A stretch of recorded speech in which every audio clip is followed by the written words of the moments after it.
Assalamualaikum warahmatullahi wabarakatuh. Ketemu lagi di video yang berikutnya dari seri video belajar PHP dasar. Ya, di video-video sebelumnya kita sudah belajar mengenai sintaks PHP, kemudian ada function, kemudian array, dan sekarang di video kali ini kita akan belajar mengenai form processing atau pemrosesan form, ya. Nah, pemrosesan form ini akan menjadi materi yang cukup menarik yang kita bahas, ya, karena salah satu fungsi dari form processing ini adalah untuk membuat sebuah halaman web itu menjadi lebih dinamis, ya. Form inilah yang membuat sebuah halaman web itu menjadi lebih dinamis. Melalui form juga pengguna atau pengunjung yang masuk atau mengakses website yang kita buat itu dapat melakukan interaksi, pendaftaran, login, searching, komentar, dan lain sebagainya. Nah, itu semua dilakukan dengan menggunakan form processing ini tadi. Nah, dibalik itu semua, pemrosesan form ini juga akan menjadi materi yang sangat kompleks, ya, karena setiap data, setiap inputan melalui form nantinya akan diperiksa terlebih dahulu. Tentu mungkin di video ini belum sampai ke sana, tapi nanti kita akan mengarah ke sana, ya. Nah, yang kalau dalam bahasa pemrogramannya itu dikenal sebagai validasi form. Nah, video ini juga kita akan membahas cara penanganan data melalui form pada PHP. Mulai dari menampilkan hasil, kemudian juga beberapa penanganan pesan-pesan kesalahan yang muncul pada saat pengiriman data melalui form itu tadi. Oke, kita masuk aja ke materi kita ya. Nah, seperti biasa kita siapkan dulu kode editornya. Siapkan kode editor, browsernya. Kita start kembali web server kita. Ya, pastikan semuanya dua modul ini dalam posisi warna hijau. Oke. Nah, kalau sudah seperti ini, tandanya sudah siap untuk digunakan. Oke, kita lanjut saja. Seperti biasa, save. Kita sudah buat satu halaman. Kita buat dokumen baru.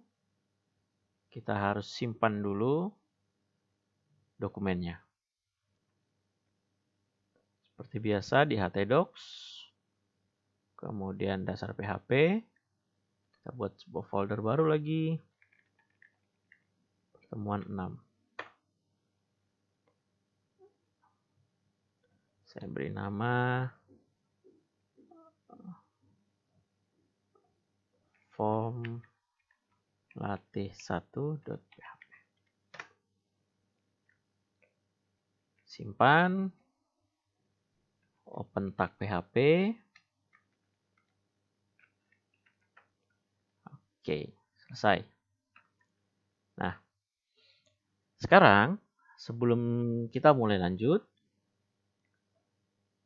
untuk menampilkan hasil dari sebuah form itu cukup mudah sebenarnya. Kita tinggal mengakses apa yang disebut dengan variabel super global yang sudah disediakan oleh PHP. Ada 7 variabel super global yang disediakan oleh PHP. Artinya itu sudah disiapkan oleh si PHP-nya, yaitu get, $post, kemudian ada juga $request, kemudian ada juga $cookies, bukan cookies kue ya, ini cookies yang di PC untuk penyimpanannya. Kemudian ada juga $session. Kemudian ada $server. Kemudian yang terakhir ada $environment. Nah, kesemua ini disebut dengan variabel super global. Nah, mungkin nggak semua di video kali ini. Nanti kita akan belajar tentang dua hal ini saja. Terkait dengan penanganan form yang ada di PHP. Oke, kita lanjut ya. Sekarang kita siapkan HTML. Form processing diberi nama sesuai dengan materi kita pada hari ini. Nah, kemudian kita menyiapkan tag form untuk menangani komponen inputan yang akan kita gunakan. Jadi ketika kita menggunakan inputan, maka kita wajib menambahkan tag form ini untuk pemrosesan dokumennya. Satu, kemudian pemrosesan form. Nah, seperti ini ya. Kemudian form. Di form ini yang wajib ada, yang pertama adalah action, dan yang kedua adalah method. Nah, ini wajib ada. Kemudian saya beri, misal saya pakai UL lah, supaya lebih rapi. Nah, untuk lebih mudahnya kalian bisa gunakan label. Label misalnya di sini username, kemudian inputan ya. Inputannya itu input, tipenya adalah text, name-nya adalah input user misalnya. Nah, perhatikan bagian ini ya. Bagian ini akan sangat penting dalam pemrosesan sebuah form. Jadi, name dari setiap input itu adalah bagian penting dari pemrosesan form. Nah, kemudian supaya label dengan input ini terkoneksi, di sini kita berikan for input user text. Kemudian di sini kita berikan ID input user text. Nah, oke, bawahnya juga kita copy saja ini. Ini kita ganti password.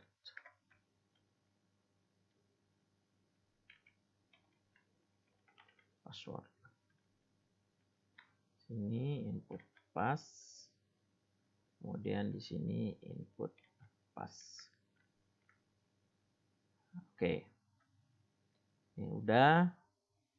Kita save. Kita coba lihat dulu hasilnya.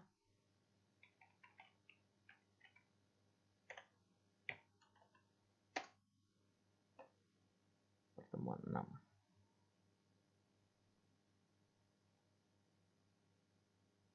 Oke. Nah, enaknya kalau pakai label itu gini ya. Jadi biar kita klik labelnya, dia langsung set aktif di inputnya. Nah, seperti itu. Oke, tinggal kita tambahkan button. input tipe. Nah, karena button, tipenya wajib submit. Kemudian value-nya saya kasih proses. Oke, kita cek hasilnya. Nih, udah ada ya.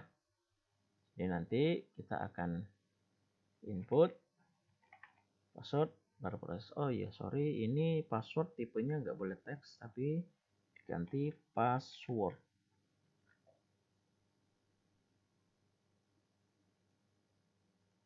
Input. Nah, oke, gitu ya. Nah, sekarang saya akan mulai menjelaskan tentang post dan get-nya.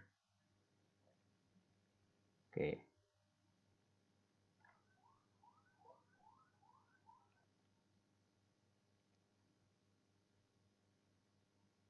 Fungsi get dan post adalah untuk mengirimkan data dari satu halaman ke halaman yang lain, atau untuk menangkap inputan dan mengirimkannya ke tujuan yang kita inginkan. Ya, mayoritas biasanya digunakan untuk mengirimkan data dari satu halaman ke halaman yang lain.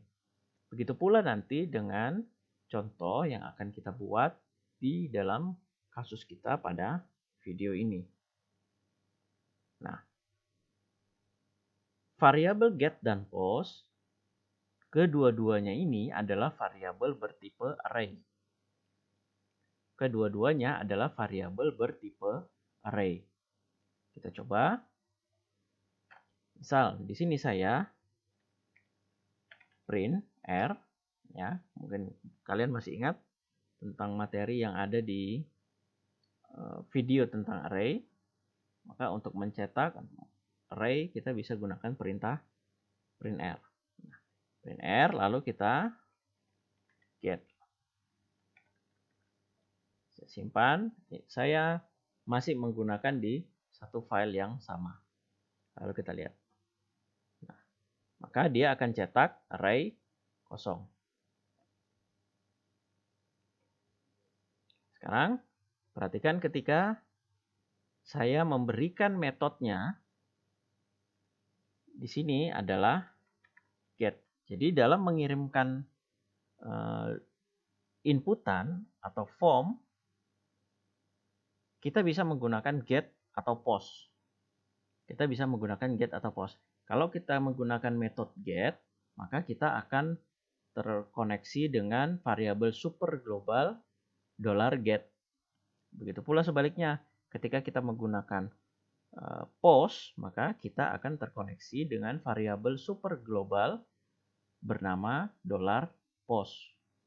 Contoh kali ini kita akan gunakan metode get. Untuk actionnya biar dikosongin aja supaya PHP mendeteksi bahwa akan dilakukan pemrosesan di halaman itu sendiri. Jadi hanya di halaman ini. Nah, sekarang kita lihat get, kita simpan, lalu di sini saya isi username, admin, dan saya isikan password. Apa yang terjadi? Kita lihat sekarang variabel get-nya sudah ada isinya. Ya. Dan variabel get ini bertipe array asosiatif. Ya, array asosiatif. Kalau yang di video array itu array-nya memiliki indeks mulai dari 0, maka kalau array asosiatif itu dia array-nya memiliki key dan value. Jadi ini adalah key-nya dan ini adalah value-nya. Dan kalau kita lihat key-nya itu adalah sesuai dengan nama komponen inputnya. Ya, kita lihat juga yang ini. Sama dengan komponen inputnya. Tapi ketika kita menggunakan get, kalian lihat di bagian URL-nya. Kalian lihat di bagian URL-nya. Ada tambahan di sini.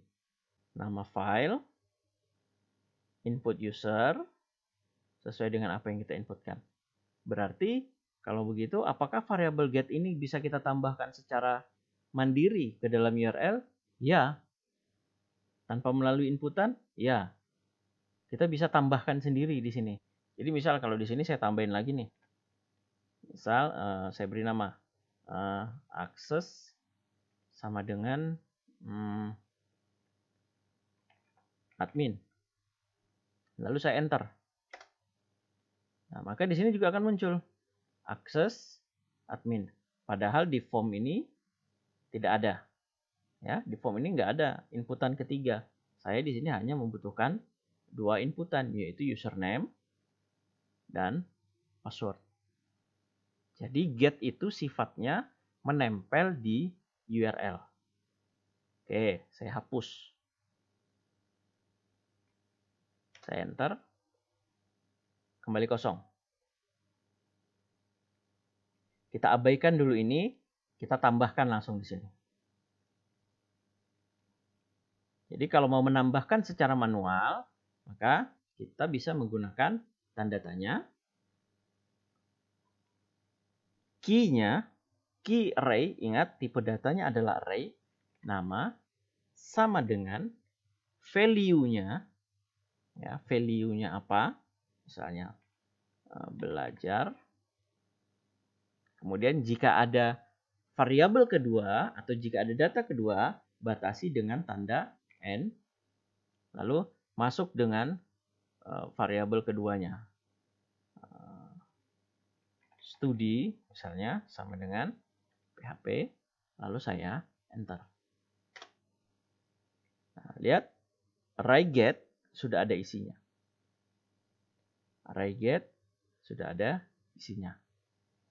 Jika kalian sering memperhatikan beberapa website, ya terkadang beberapa website itu menambahkan ID di belakang URL-nya. Nah, itu adalah penggunaan get untuk melakukan atau mengirim data dari satu halaman ke halaman yang lainnya. Jadi kita bisa menggunakan variabel itu secara mandiri tanpa terkoneksi dengan form.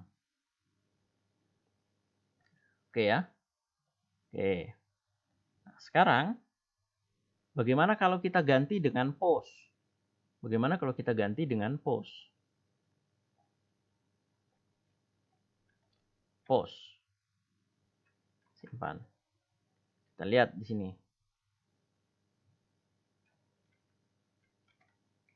Ini saya hapus post.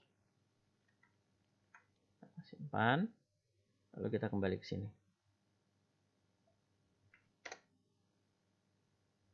Kosong, kosong ya. Yang atas ini punyanya get, yang bawah ini punyanya post.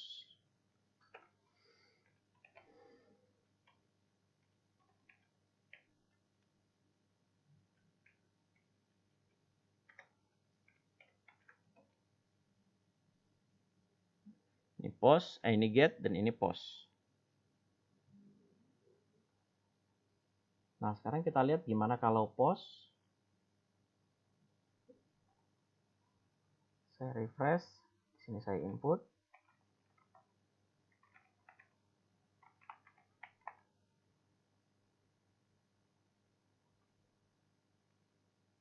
Lalu saya proses. Nah, kita bisa lihat di sini ya perbedaannya. Kita lihat URL-nya masih clear, tapi nilai di dalam variabelnya masuk sama persis seperti ketika menggunakan variabel get. Ya, kelihatan ya bedanya antara variabel get dengan variabel post. Tentu kedua hal ini masing-masing mempunyai kelebihan dan kekurangannya sendiri ya di dalam melakukan pemrosesan sebuah halaman. Jadi kalau kita menggunakan get, maka data yang kita kirimkan itu akan terlihat karena menempel di URL. Kalau post, datanya dikirimkan dari belakang layar. Jadi tidak terlihat di URL-nya. Ya, itu kelihatan. Jadi kalau mungkin kalau login akan lebih aman menggunakan post, jangan menggunakan get. Nanti biar serumit apapun passwordnya, nanti akan tetap terlihat di URL-nya, karena URL-nya akan terlihat. Nah, sekarang kita akan kirimkan data ini ke halaman lain. Kita akan kirimkan data ini ke halaman yang lain. Ingat, data yang dikirimkan dalam bentuk array. Jadi kita juga harus mengingat cara-cara penanganan array seperti yang sudah kita pelajari di video tentang array sebelumnya. Sekarang kalau untuk mengirimkan ke file yang lain, kita siapkan dulu filenya. Ya, ini kita tambah file baru, file, new file. Kita simpan dulu. Misal kita beri nama di sini proses.php. Pastikan berada di dalam satu folder ya, dengan file utamanya. Nah, di sini file murni HTML. Sedangkan nanti ketika diinput akan diarahkan ke file proses PHP yang ada di sini.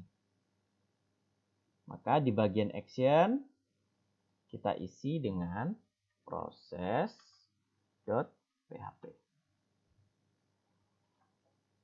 Simpan ya. Sekarang kita isi dulu.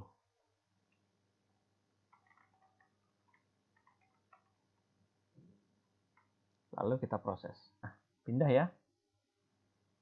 Kita lihat di bagian atas ini sudah berpindah. Hanya karena file prosesnya belum kita isi perintah apapun, jadi dia menampilkan kosong. Oke, kita ke back dulu, refresh, enter aja. Lalu kita ke sini, berikan tag PHP.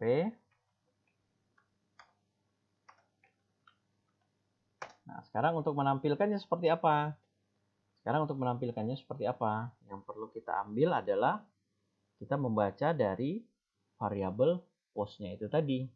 Misal, kita akan menampilkan echo selamat datang. Kita berikan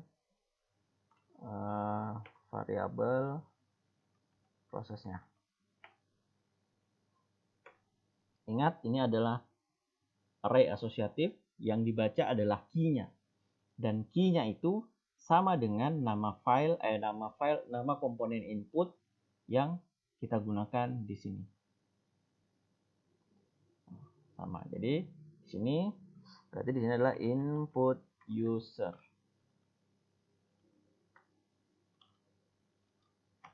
Kita simpan.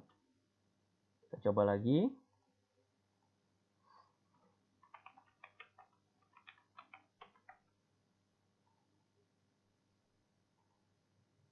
Muncul ya, selamat datang admin.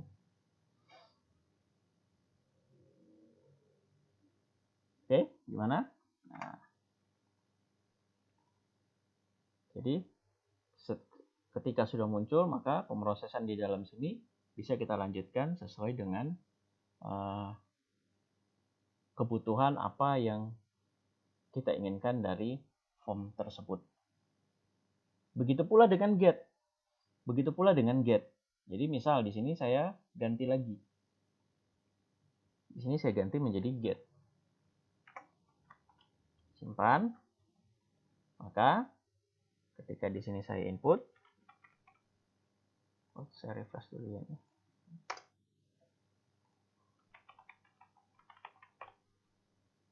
Proses. Kenapa error? Kita lihat di sini. Di sini masih membaca variabel post. Sementara ketika ini variabel post tidak ada isinya. Karena kita menggunakan get. Jadi ini harus diganti dengan get. Simpan, lalu coba kita refresh. Sama, tapi kita lihat sekarang di URL-nya ada tambahan data. Di URL-nya ada tambahan data. Nah, oke. Sampai sini bisa dipahamin. Mungkin kalian bisa mengulang video ini beberapa kali ya, karena itu tadi seperti yang saya jelaskan di awal, bahwa pemrosesan form ini materi yang menarik, namun juga cukup kompleks karena memerlukan pemahaman terutama di dua metode itu, get dan post. Kapan kita harus menggunakan get dan kapan kita harus menggunakan post itu tadi. Yang perlu diingat adalah kalian harus ingat kembali tentang konsep array yang sudah pernah kita pelajari di video sebelumnya, ya. Get dan post itu adalah sebuah variabel super global yang bertipe data array. Jadi perlakukanlah dia seperti array. Tinggal kalian menentukan kapan harus menggunakan get dan kapan harus menggunakan post. Kalau get itu misalnya kita mengirimkan data dari URL, dari sebuah URL. Contohkan misal di sini. Saya membuat sebuah link gitu ya. Saya membuat sebuah link. URL seperti ini.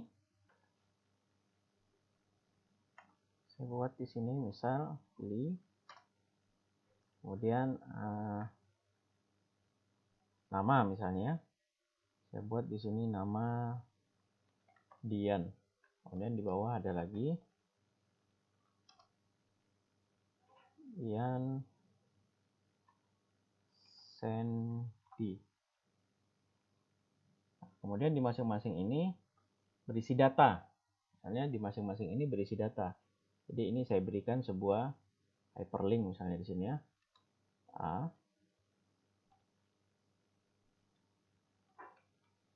Kemudian saya pakai yang dokumen proses saja ya. Saya pakai yang dokumen proses saja. Href process.php tanda tanya. Misal di sini saya berikan alamat address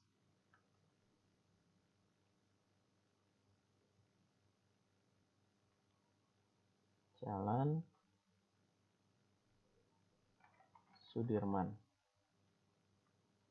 dan misal hobi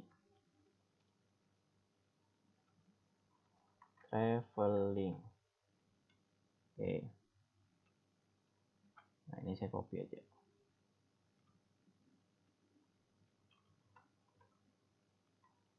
Paste di sini.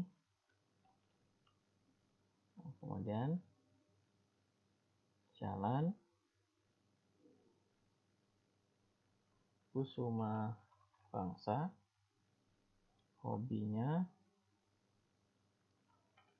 shopping. Simpan. Sekarang kita coba lihat. Kita refresh. Nah, ini sudah muncul. Ya, kita bisa lihat di bawahnya. Kalian bisa lihat di bagian bawah.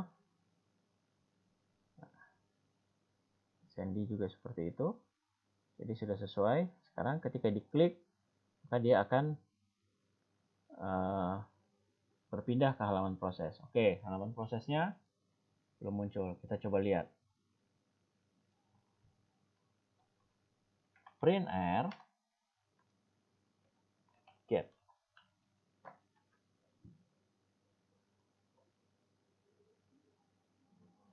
Kita klik.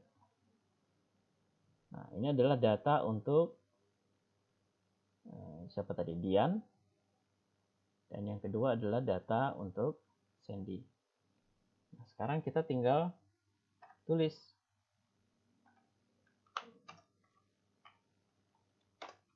L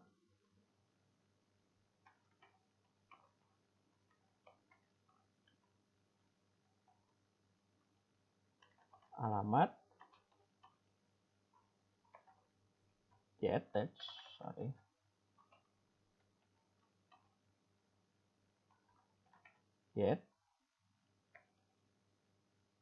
apa tadi namanya? Ini ya, address addr.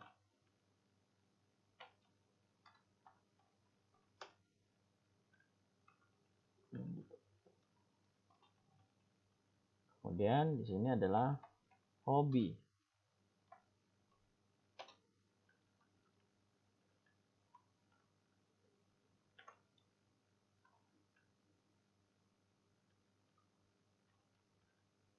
Nah, ini ya. Hobi HBY. Simpan. Sekarang kita refresh lagi.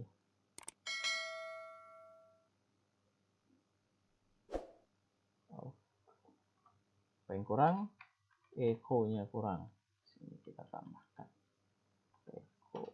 Ini kita remark aja lah. Simpan.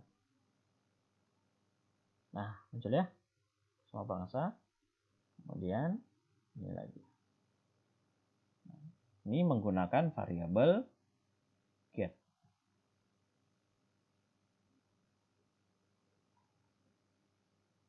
Oke. Nah, silakan kalian ulang-ulang videonya supaya lebih paham lagi tentang dua konsep itu, post dan get. Nah, karena nanti kita akan banyak menggunakan form processing ini di video-video kita yang selanjutnya. Nanti ketika kita sudah berbicara database juga, kita akan banyak bermain di form processing ini. Jadi pahami dua konsep itu, get dan post. Terima kasih. Sekian untuk video kali ini. Jangan lupa di like dan di share videonya jika dirasa bermanfaat, supaya makin banyak yang belajar lagi. Terima kasih. Assalamualaikum warahmatullahi wabarakatuh.